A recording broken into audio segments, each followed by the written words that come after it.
अब एक खुशखबरी आप लोगों के लिए, अब एक खुशखबरी है, सबको बता देना जो मैंने बातें कही हैं बड़ी सोच समझ के कही हैं। वहां बैठ के यही सोच रहा था 50 दिन से। जब जब हमारे देश में ऐसा मौका आया कि तानाशाह ने हमारे देश के ऊपर कब्जा करने की कोशिश की, इस देश की जनता ने उसका तख्ता उखाड़ के फेंक दिया। आज एक तानाशाह इस देश से जनतंत्र खत्म करना चाहता है। अब एक बहुत महत्वपूर्ण बात करने जा रहा हूं, उसको ध्यान से सुनना। ये लोग इंडिया गठबंधन से पूछते हैं आपका प्रधानमंत्री कौन होगा। मैं बीजेपी से पूछता हूं आपका प्रधानमंत्री कौन होगा। आप लोग सोच रहे होंगे केजरीवाल क्या बात कर रहा है, मोदी जी होंगे। नहीं, मोदी जी अगले साल 17 सितंबर को 75 साल के हो रहे हैं।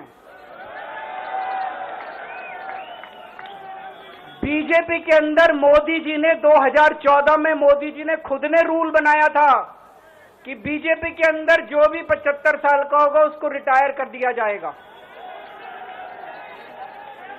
सबसे पहले आडवाणी जी को रिटायर किया गया, उसके बाद मुरली मनोहर जोशी जी को रिटायर किया गया, फिर सुमित्रा महाजन को रिटायर किया गया, फिर यशवंत सिन्हा को रिटायर किया गया। अब मोदी जी अगले साल 17 सितंबर को रिटायर होने वाले हैं। तो मैं बीजेपी से पूछना चाहता हूं आपका प्रधानमंत्री का दावेदार कौन है। दोस्तों, अगले साल 17 सितंबर तक अगर इनकी सरकार बनी, तो उस पर भी आऊंगा मैं, अगर इनकी सरकार बनी तो पहले अगले 2 महीने में योगी जी को निपटाएंगे ये, और उसके बाद मोदी जी के सबसे खास अमित शाह को ये प्रधानमंत्री बनाएंगे। तो मैं लोगों को, देश के लोगों को आगाह करना चाहता हूं, मोदी जी अपने लिए वोट नहीं मांग रहे, मोदी जी अमित शाह को प्रधानमंत्री बनाने के लिए वोट मांग रहे हैं। मैं पूछना चाहता हूं मोदी जी से और अमित शाह जी से, ये मोदी की गारंटी पूरी कौन करेगा? क्या अमित शाह मोदी की गारंटी पूरी करेंगे? जब आप अगर जो वैसे तो मेरे को लगता है मैं भी आऊंगा उसके ऊपर, मुझे नहीं लगता इनकी सरकार बन रही है, लेकिन जो बीजेपी को वोट देने जाएं वो ये सोच के जाना कि आप मोदी जी के नाम पे वोट नहीं दे रहे, आप अमित शाह के नाम पे वोट दे रहे।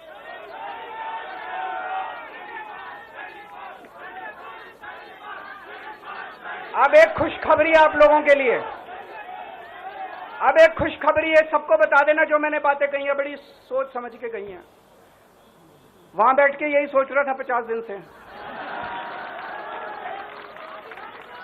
जब जब हमारे देश में ऐसा मौका आया कि तानाशाह ने हमारे देश के ऊपर कब्जा करने की कोशिश की, इस देश की जनता ने उसका तख्ता उखाड़ के फेंक दिया। आज एक तानाशाह इस देश से जनतंत्र खत्म करना चाहता है, आज एक तानाशाह इस देश से लोकशाही खत्म करना चाहता है। मैं पूरे तन मन धन से लड़ रहा हूं, संघर्ष कर रहा हूं उस तानाशाह के खिलाफ। 140 करोड़ लोगों का साथ चाहता हूं मैं। मेरे अकेले के करने से नहीं होगा। 140 आज मैं आप लोगों से भीख मांगने के लिए आया हूं, 140 करोड़ लोगों से, 140 करोड़ लोगों से भीख मांगने के लिए आया हूं। मेरे देश को बचा लो, मेरे भारतवर्ष को बचा लो, मेरा भारत बहुत महान है। इस तानाशाही से बचा लो मेरे दोस्त, मेरे देश को।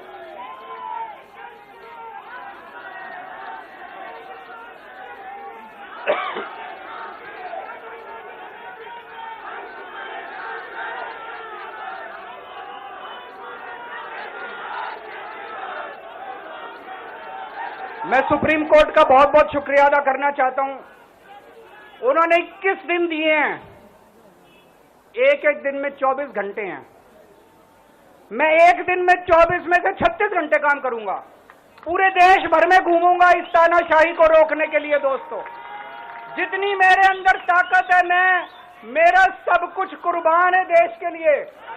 मेरा तन मन धन सब कुछ कुर्बान है मेरे देश के लिए। मेरे खून का एक एक कतरा मेरे देश के लिए, मेरे शरीर का एक एक कतरा, मेरी जिंदगी का एक एक पल मेरे देश के लिए। मेरे देश को बचाने के लिए मैं पूरे देश में जाऊंगा दोस्तों।